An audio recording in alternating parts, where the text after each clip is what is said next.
السلام علیکم. جی وعلیکم السلام. کیسے ہیں سر آپ؟ بالکل ٹھیک ہے, آپ سنائیں. میں بھی ٹھیک الحمد للہ. اچھا ناصر صاحب, ہماری بہت سی احادیث میں قیامت کی نشانیوں کا ذکر ہے, جیسے کہ صحیح بخاری کے حدیث نمبر 50 میں لکھا ہے. حدیث تو کافی لمبی ہے, اس میں بہت سے سوال حضرت محمد صلی اللہ علیہ وسلم سے پوچھے گئے. آپ کے پاس کیونکہ اتنے ٹائم نہیں ہوتا ہے, اس لیے میں اس حدیث کو قیامت کے وقوع کے متعلق سے شروع کرتی ہوں, جس میں آپ صلی اللہ علیہ وسلم سے پوچھا گیا کہ قیامت کب واقع ہوگی. آپ صلی اللہ علیہ وسلم نے جواب دیا, اس کے بارے میں جواب دینے والا پوچھنے والے سے زیادہ نہیں جانتا, اور چند قیامت کی نشانیاں بھی بتلائیں.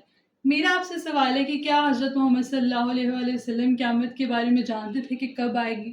اور دوسرا سوال یہ ہے کہ عذاب قبر کے متعلق بھی بتائیں, کیا عذاب قبر کے بارے میں قرآن میں بتایا گیا ہے کہ کب کیسا ہوگا عذاب؟ اس کے بارے میں کچھ ہے؟ بسم اللہ الرحمن الرحیم.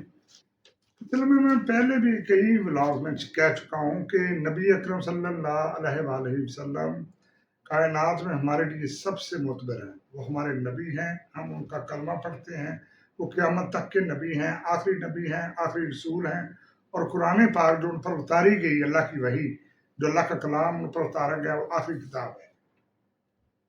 دیکھیں کچھ چیزیں آپ دیکھیں, اگر ہم قرآن کو ہم نے مان لیا, ہمارے نبی نے 1400-1500 سال پہلے اعلان کیا کہ میں اللہ کی طرف سے ایک پیغمبر ہوں, اس وقت لوگوں نے انکار کیا, لیکن جو ایمان لے آئے ان کا ایمان مضبوط رہا.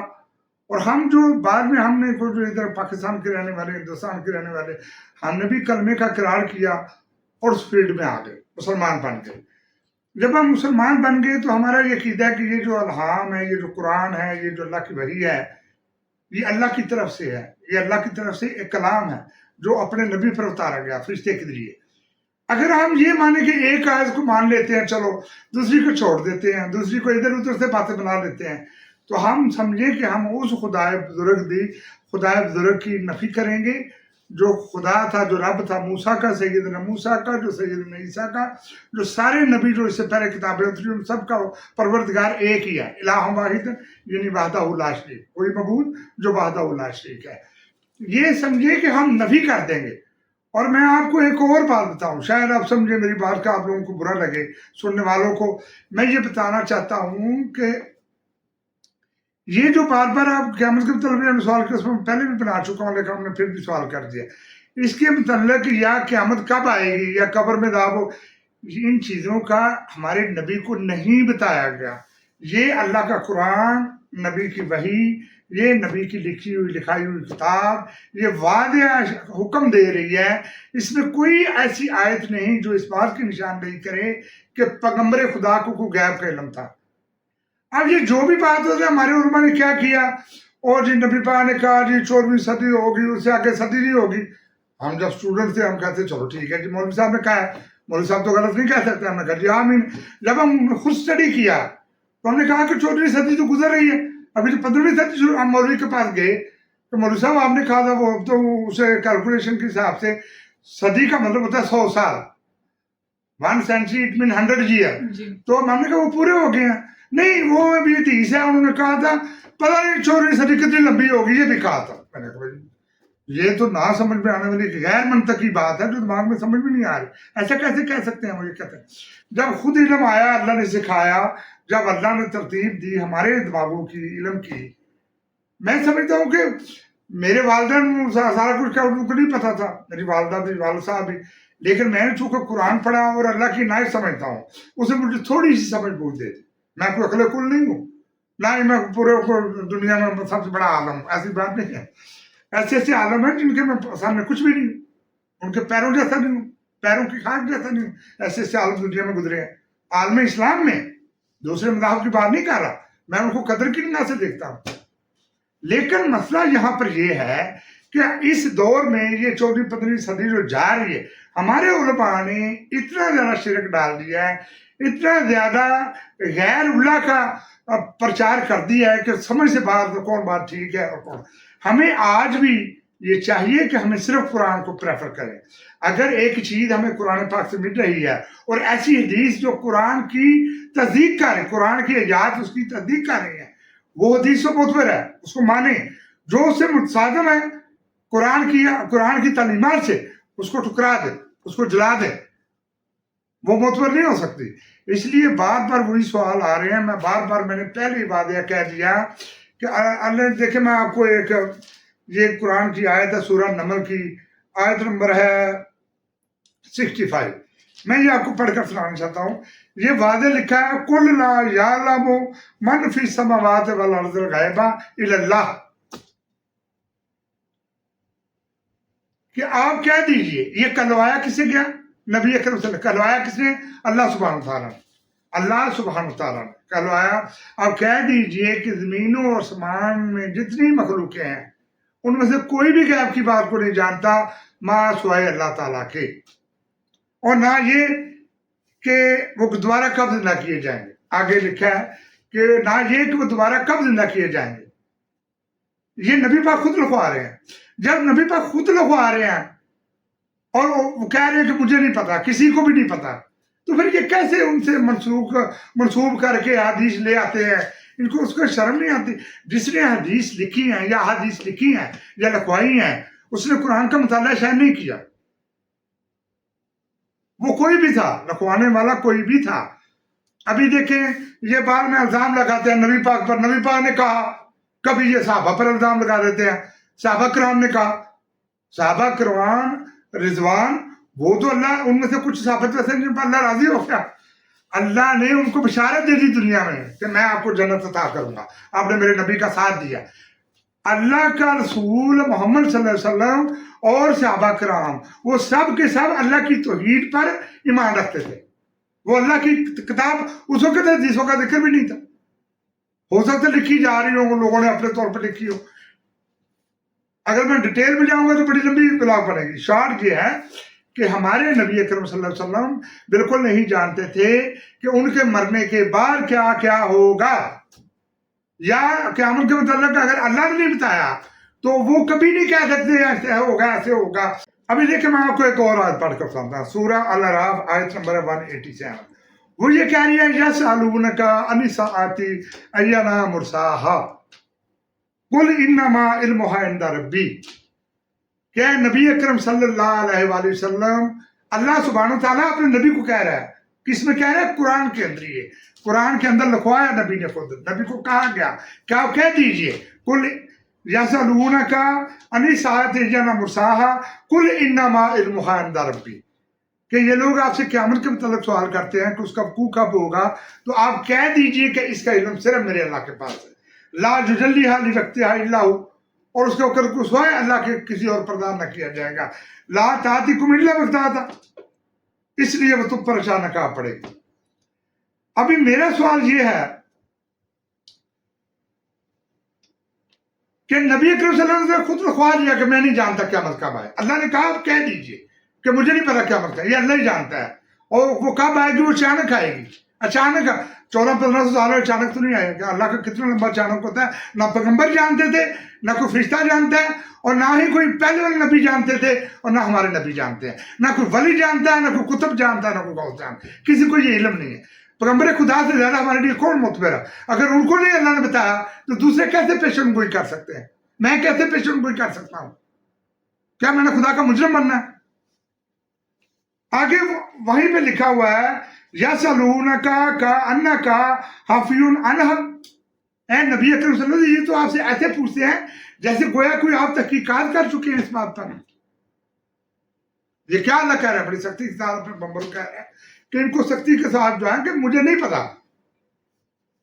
ابھی جو حدیث آپ نے پڑھی تھی تو کیا مجھے ذرا ریپیٹ کرنا, کیا لکھا ہوا اس میں, کیا وہ کہہ رہے ہیں؟ اس حدیث نمبر 50 میں صحیح بخاری کی حدیث ہے, اس میں یہی لکھا ہوا تھا. شاید مجھے بتا دیں وہ جہاں پہ وہ منشن دیا. جی یہی پوچھا گیا تھا کہ قیامت کب آئے گی, اس کا وقوع کب ہوگا. اس کے بارے میں آپ صلی اللہ علیہ وسلم نے جواب دیا تھا کہ جواب دینے والا پوچھنے والے سے زیادہ نہیں جانتا, اور چند نشانیاں بھی بتائی تھیں جیسے کہ لمبی لمبی عمارتیں. مین بات یہ ہے کہ جو پوچھنے والا ہے جتنا وہ جانتا ہے, جس سے پوچھا جا رہا ہے اتنا ہی وہ جانتا ہے. انہوں نے یہ بات کر کے الہامی بات تھی, پیغمبر نے اشارہ دے دیا کہ مجھے نہیں. پھر پیغمبر کو اگر کوئی خریدے تو یہ اس کی نااہلی ہے. اللہ کا سب سے بڑا حکم یہ ہے کہ پیغمبر کے سامنے اونچی آواز میں بات نہ کرو, پیغمبر کو تنگ نہ کرو. یہ واضح حکم. جو پیغمبر کو تنگ کرے گا سوال کر کے, یا پیغمبر سے اپنی آواز اونچی کرے گا, یا ان کی بات کو رد کرے گا, وہ سمجھو اسے کفر کر دیا. اس سے بڑا بھی کفر نہیں ہے. اس کی جتنی عبادات ہوں گی اس کے منہ پر رکھی جائیں گی قیامت کے دن. اللہ نے اپنے نبی کو مقدم کیا اسی طرح جس طرح اس کی اپنی ذات مقدم ہے. وہ نبی اسی کے لیے آتے ہیں. پیغمبر نبی رسول اللہ سبحانہ و تعالیٰ کے لیے آتے ہیں. جو ان کے ساتھ زیادتی کرے گا سمجھو اس نے اللہ کے ساتھ زیادتی کر دی. یہ میری وہی بات ہے جو میں آج پڑھ رہا ہوں قرآن کی، جو اللہ کے نبی نے خود بخاری. یہ تو چلو امام بخاری نے کہہ دیا، یہ اس کی بات قرآن سے ملتی جلتی بات ہے. میں اس حدیث کی نفی نہیں کروں گا کیونکہ یہ مماثلت کر رہی ہے اسی بات سے جو میں بیان کر رہا ہوں. سورہ اعراف آیت نمبر 187 جو میں نے بھی پڑھ کر سنائی، یہ اس کی تائید کر رہی ہے اسی بات کی. جی پیغمبروں کو ہمارے نبی کو نہیں پتا تھا. یہ نہیں کہ صرف ہمارے نبی کو کچھ نہیں پتا، جو پہلے والے انبیاء تھے ان کو بھی نہیں پتا تھا قیامت کب آئے گی. وہ بیچارے یہی کہتے رہے اپنی اپنی اقوام کو، اپنے اپنے ادوار میں اپنی اپنی اقوام کو یہی کہتے رہے کہ اس خدا سے ڈرو، اس اللہ سے ڈرو جو ہمارا بھی اور تمہارا بھی وہی رب ہے. انہوں نے یہ نہیں کہا صرف ہمارا رب ہے تو تمہارا رب کوئی اور ہے. انہوں نے الہ واحد کا پرچار کیا جب تک وہ زندہ رہے، اور اللہ کی توحید کے علاوہ ان کے آنے کا دنیا میں کوئی مقصد نہیں تھا. میں اپنے مسلمان بھائیوں سے یہ کہتا ہوں کہ اللہ سے ڈریں اور اللہ کی کتاب کو پکڑ کر رکھیں، اس کے علم کو مضبوطی سے تھام لیں. باقی جو علوم ڈالے جا رہے ہیں یا ڈالے گئے زبردستی، وہ اس کا حلیہ بگاڑیں گے. اگر جن قوموں نے اللہ کے دین کا حلیہ بگاڑنے کی کوشش کی وہ ہمارے پاس مثال ہے. آپ یاد کرو بنی اسرائیل پہ ہزاروں سال اللہ ان کے ساتھ ساتھ رہا، ہزاروں سال. جب آپ کو وہ تاریخ آپ نے سنی ہوگی، اس پہ موویز بن چکی ہیں. آپ نے دیکھا ہوگا کہ جب موسیٰ اپنی قوم کو لے کر نکلے، سیدنا موسیٰ کو کیا ذمہ داری دی اللہ نے؟ اللہ نے جب کلام کیا تو اس کو اس بنی اسرائیل پر ترس آیا. حالانکہ 300 سال یوسف علیہ السلام سیدنا یوسف کو مرے ہوئے فوت ہوئے ہو چکے تھے. جب تک وہ زندہ رہا وہ قوم جس کو ان کو لایا گیا ان کو عزت ملی، مقام ملا. لیکن اس کے دنیا سے چلے جانے کے بعد وہ جو فرعون تھا، جو مسلمان تھا، وہ اسلام لا چکا تھا، وہ اللہ کے اسی دین کا پیروکار تھے جس کے پیروکار سیدنا یوسف تھے. لیکن جب وہ مر گیا فرعون اور حضرت یوسف بھی فوت ہو گئے تو ان کے خاندان کو انہوں نے توجہ کرنی چھوڑ دی. آنے والوں نے سوچا کہ یہ بنی اسرائیل کے لوگ ہمارے ملک کے نہیں ہیں، انہوں نے ان کو غلاموں جیسا سلوک شروع کر دیا. کچھ ایسا بھی ہے کہ وہ توحید سے تھوڑا ہٹ گئے، انہوں نے ان کی کاپی کرنے کی کوشش کی. اللہ اس لیے بھی ان کا ساتھ چھوڑ دیا اللہ سبحانہ و تعالیٰ نے. پھر 300 سال وہ دعائیں کرتے رہے، وہ ایسا گیت گاتے رہے جس میں یہ لکھا تھا کہ یا اللہ آپ نے سیدنا ابراہیم سے وعدہ کیا تھا کہ میں تیری قوم کا خیال رکھوں گا.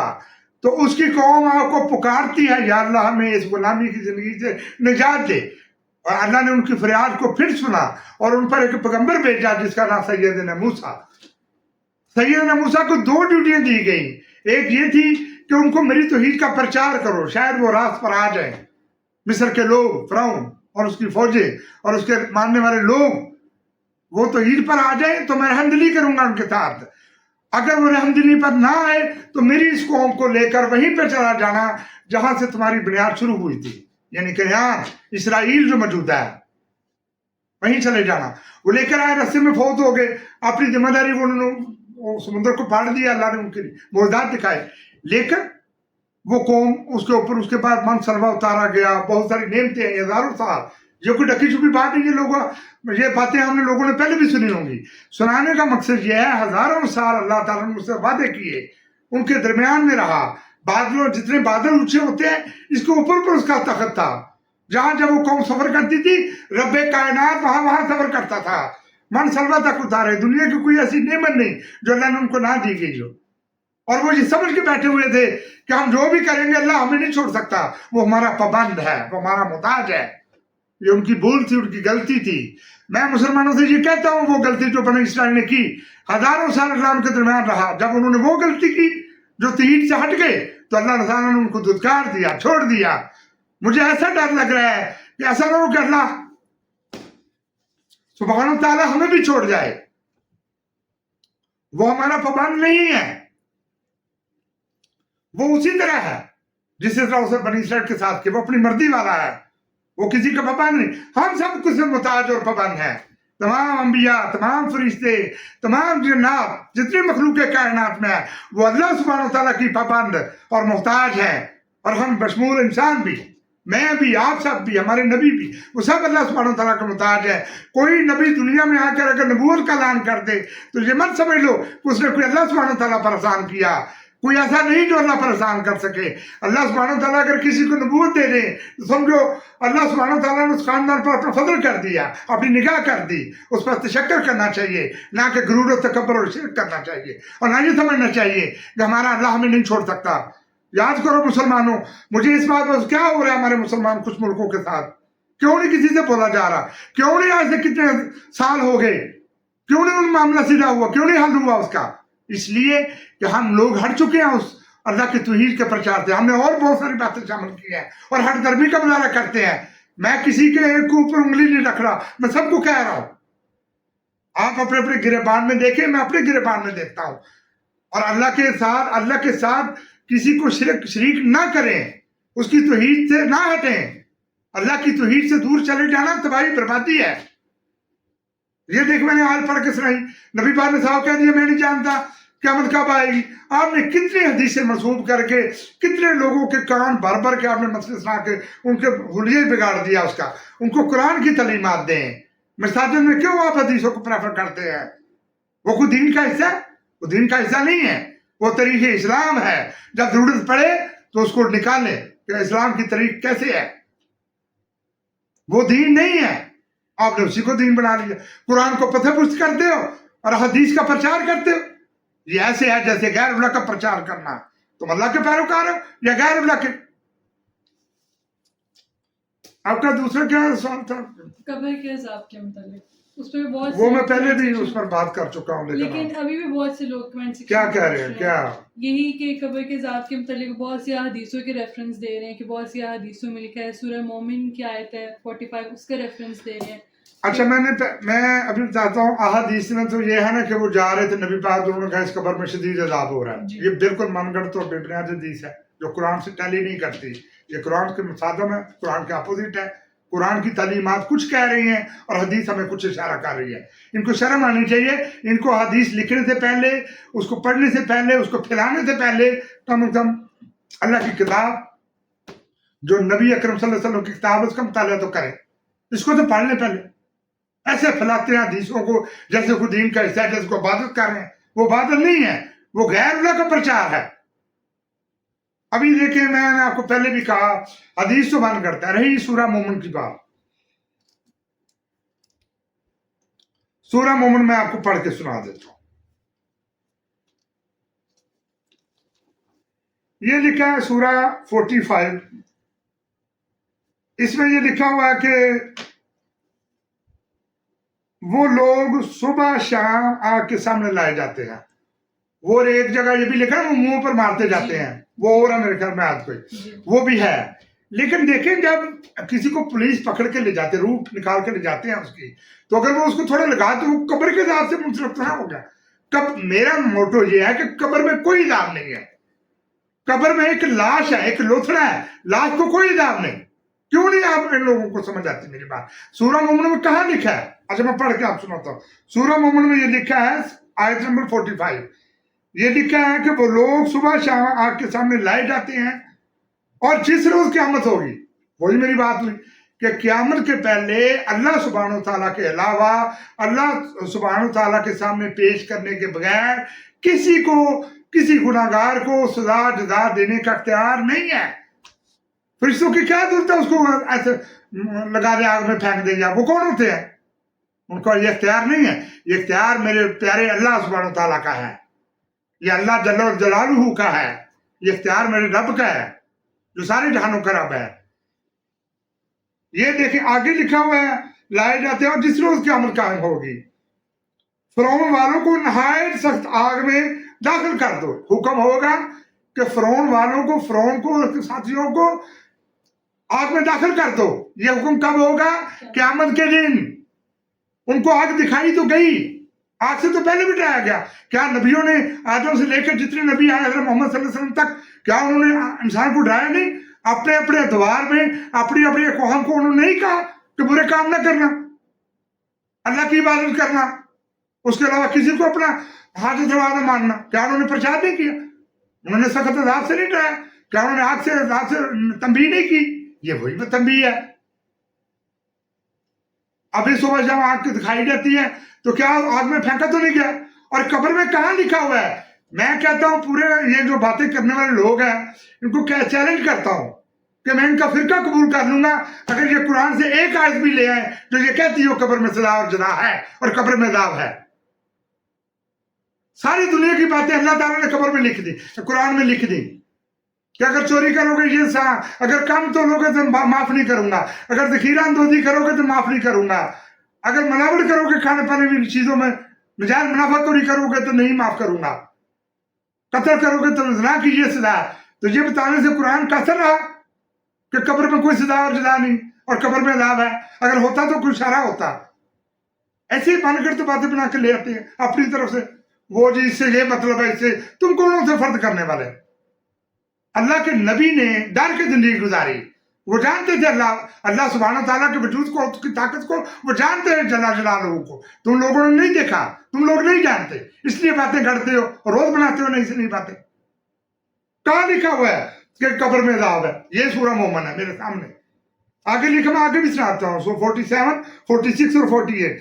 اور وہ کہہ رہی ہے کہ دوزخ میں وہ کفار جن کو دوزخ میں ڈالا جائے گا وہ ایک دوسرے سے جھگڑا کریں گے، اور جو ادنا درجے کے لوگ ہیں وہ اعلیٰ درجے کے لوگوں سے کہیں گے کہ ہم نے تمہاری پیروی کی، ہم نے تمہارا کہا مانا دنیا میں، ہم نے تمہیں اپنا پیر مانا، اپنا مرشد مانا، اپنا امام مانا، ہم تمہیں وعدہ دیتے ہیں کہ اس عذاب کے آگ سے ایک جز تو ہم سے دور ذرا کر دو، تھوڑی دیر کے لیے دور کر دو.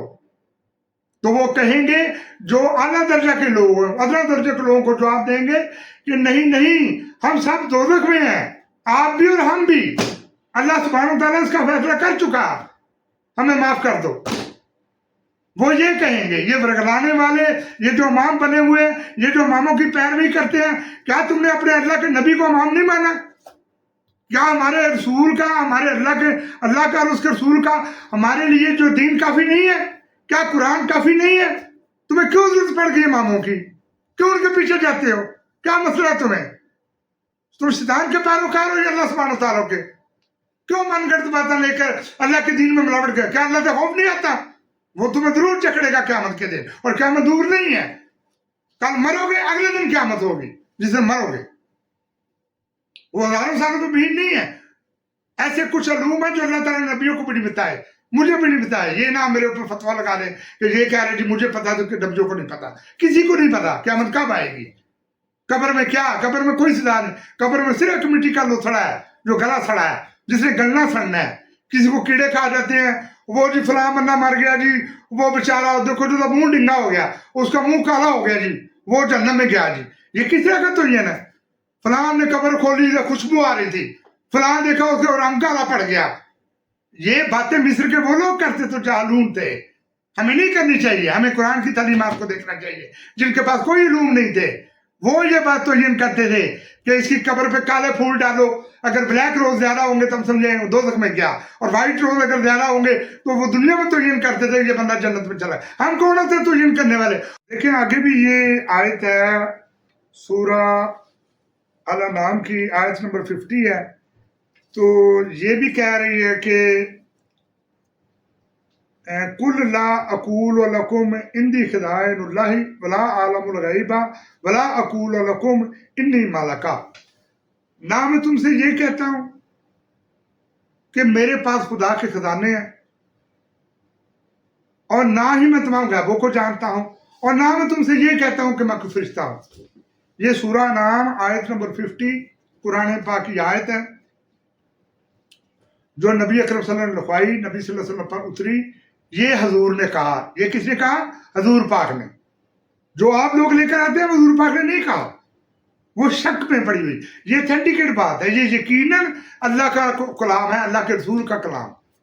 یہ کہہ رہے ہیں کہ آپ کہہ دیجئے، اللہ تعالیٰ اپنے نبی کو کہہ رہے ہیں آپ کہہ دیجئے کہ نہ میں تم سے یہ کہتا ہوں کہ میرے پاس خدا کے خزانے ہیں، اور نہ میں تمام غیبوں کو جانتا ہوں، اور نہ میں تم سے یہ کہتا ہوں کہ میں کوئی فرشتہ ہوں.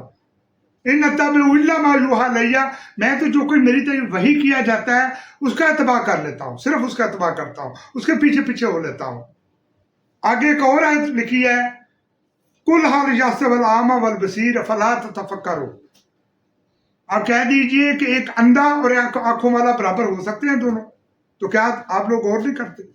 ابھی دو بندوں کا ذکر ہے، ایک نبی اکرم صلی اللہ علیہ وسلم کا، ایک اللہ سبحانہ و تعالیٰ کا۔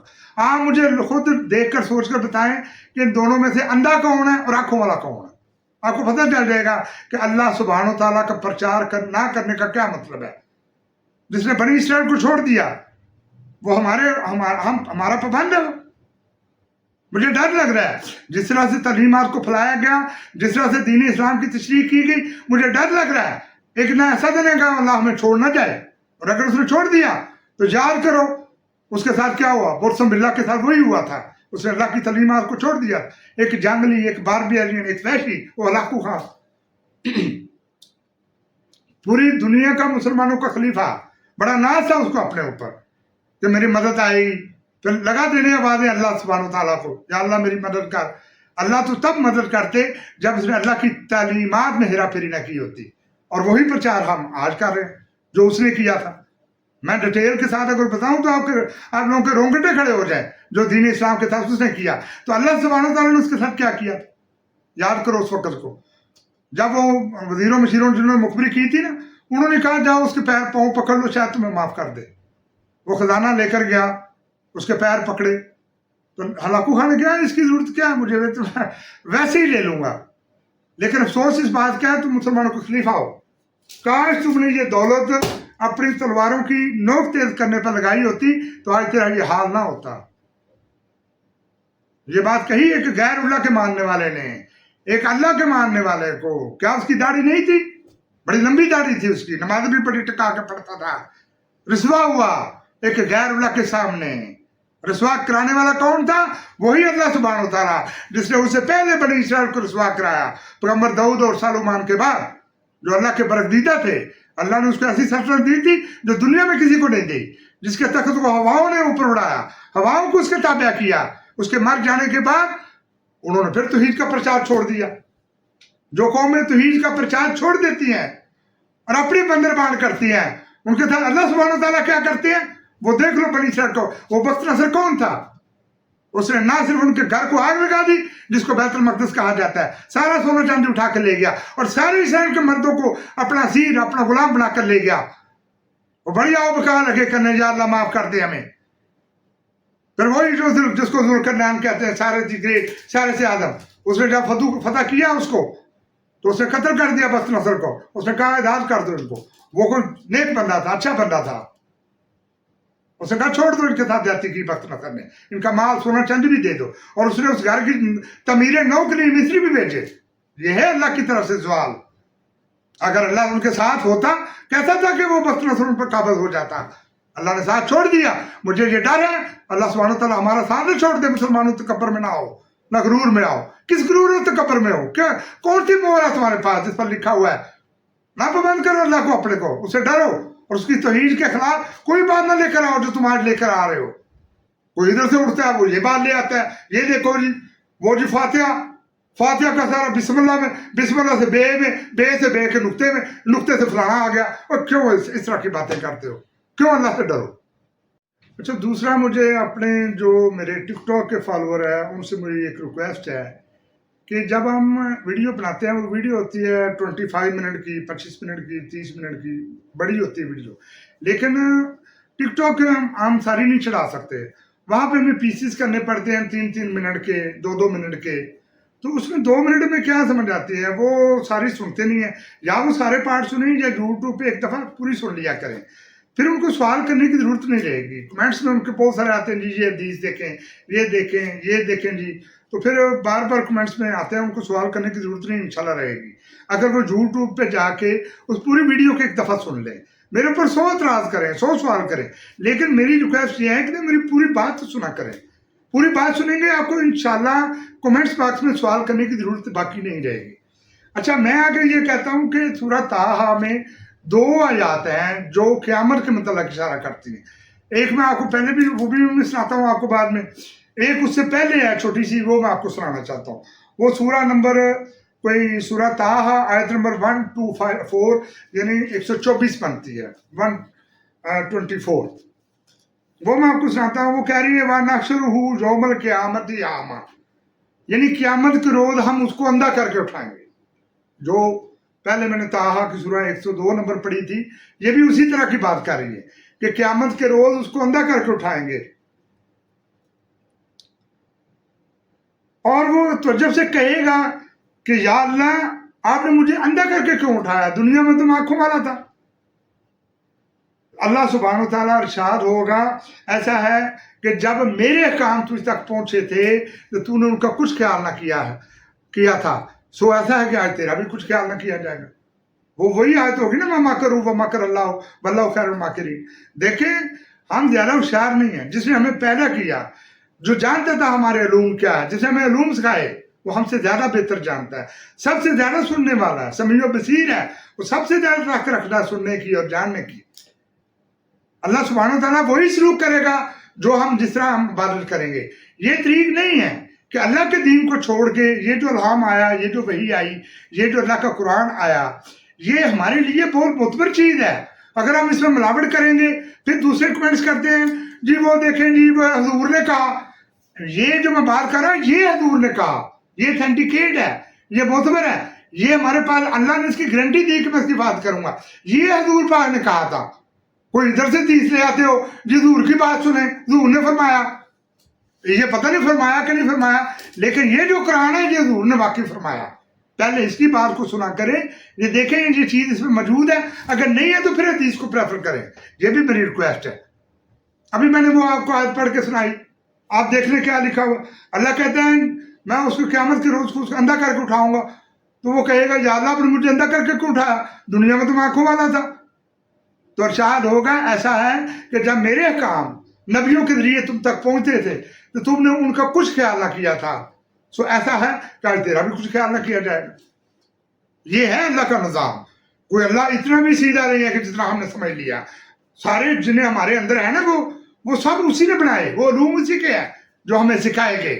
اس لیے اللہ کے ساتھ شہری نہ کرے، یہ میری درخواست ہے. اے بیسیر مسلمان ہونے کے ابھی کرسچن یا جوز جو ہیں یا جو ہندو ہیں یا میں ان کو تو کچھ نہیں کہہ سکتا، میرا ان کے ساتھ کیا تعلق ہے.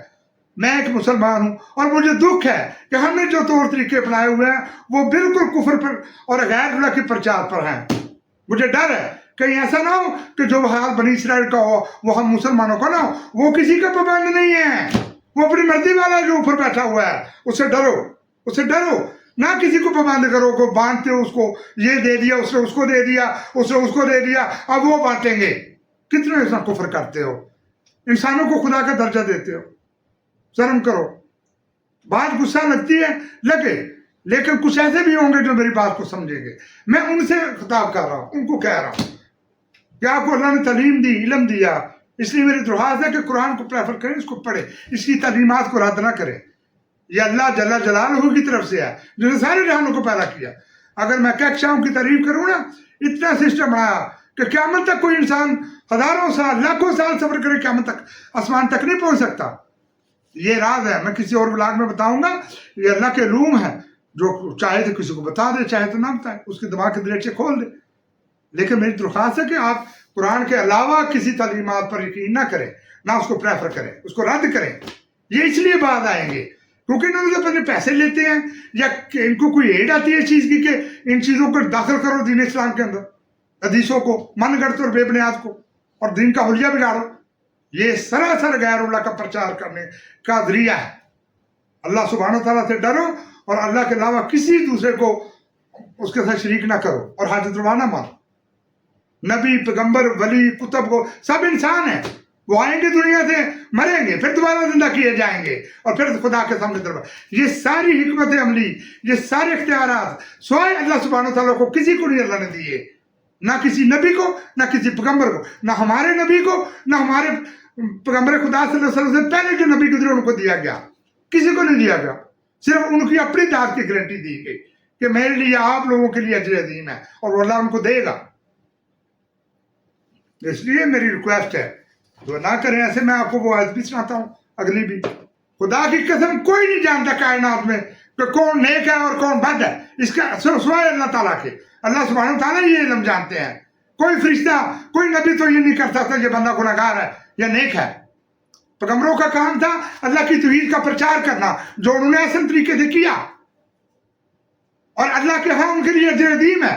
ان کو وہ اجر عظیم چاہیے تھا.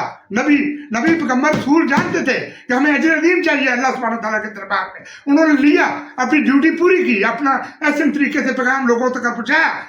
اب انہوں نے یہ کہا کہ مجھے خدا بنا لینا یا ہمیں رب بنا لو. ماں کان علی بشریان جوتی اللہ الکتاب والحکمہ والنبوت. کسی بشر سے یہ نہیں ہو سکتا کہ اللہ تعالیٰ اس کو کتاب دے دے, فہم دے دے, حتیٰ کہ نبوت دے دے. وہ لوگوں سے کہنے لگے اللہ کو چھوڑ کر میرے بندے بن جاؤ. ویسا کیوں کر کہے گا؟ ویسا نہیں کہہ سکتا. بلا جب مورکم ان تتخذوا ملائکۃ نبیین اربابا, اور نہ اس کو اس بات کا کہ تم حکم دے دے کہ تم نبیوں کو اور فرشتوں کو اپنا رب بنا لو. میں لوگوں سے کہتا ہوں اگر میکائیل کو آنکھوں سے دیکھ لو تو گش کھا کے گر پڑے گا وہ انسان جو آنکھوں سے دیکھے گا. اس لیے اس کی حیبت ہے, اتنا حیبت ناک ہے, اس کی زمین و آسمان تک کا ہے اس کا. تم ایک فرشتے کی جھلک نہیں دیکھ سکتے. تو اگر تم لوگ تو پھر اگر اس کو دیکھ لو تو اس کو خدا بنا لو. وہ بھی خدا نہیں ہے. اللہ سبحانہ تعالیٰ کی یہ آیت کہہ رہی ہے کہ نہ اس کو یہ حق ہے کسی نبی کو کہ تم اس بات کا حکم دے دے نبیوں کو اور فرشتوں کو خدا بنا لو. تو یہ تم نے کس طرح دین اسلام کی تشریح کی؟ جو بات کرے گا اس پر آنکھیں نکالتے اس پر. یہ سورہ مومن کی میں آپ کو پہلے بھی بتا چکا ہوں. جب میں نے سورہ طٰہٰ, جب میں نے قرآن پڑھا, جب میں نے ایک ایک لفظ پڑھا, 30 سال پڑھتا رہا, پھر جا کے مجھے سمجھ آئی کہ قرآن کا کیا مقصد ہے, کیا معنی ہے. سورہ طٰہٰ جب میں نے پڑھی تو مجھے پتہ چل گیا کہ یہ اگلا سین کیا ہے. قبر میں کوئی صدا اور جدا نہیں ہے. سورہ طٰہٰ آیت نمبر 102 کہہ رہی ہے یوم ينفخ فی الصور ونحشر المجرمین یومئذ زرقا. اللہ سبحانہ و تعالیٰ کہتے ہیں کہ جس دن سور میں پھونک ماری جائے گی, یعنی قیامت کے دن کی بات کر رہے ہیں, جس دن سور میں پھونک ماری جائے گی تو اس روز ہم مجرم لوگوں کو اس حالت میں اکٹھا کریں گے کہ وہ آنکھوں سے اندھے ہوں گے. یتخافتون بینہم ان لبثتم الا عشرا, اور وہ چپکے چپکے آپس میں باتیں کریں گے کہ ہم لگتا ہے ہم 10 روز رہے ہیں قبروں میں. نحن عالم بما یقولون امثالهم طریقۃ ان لبثتم الا یوما, اور وہ چپکے چپکے آپس میں باتیں کریں گے 10 روز رہے ہیں.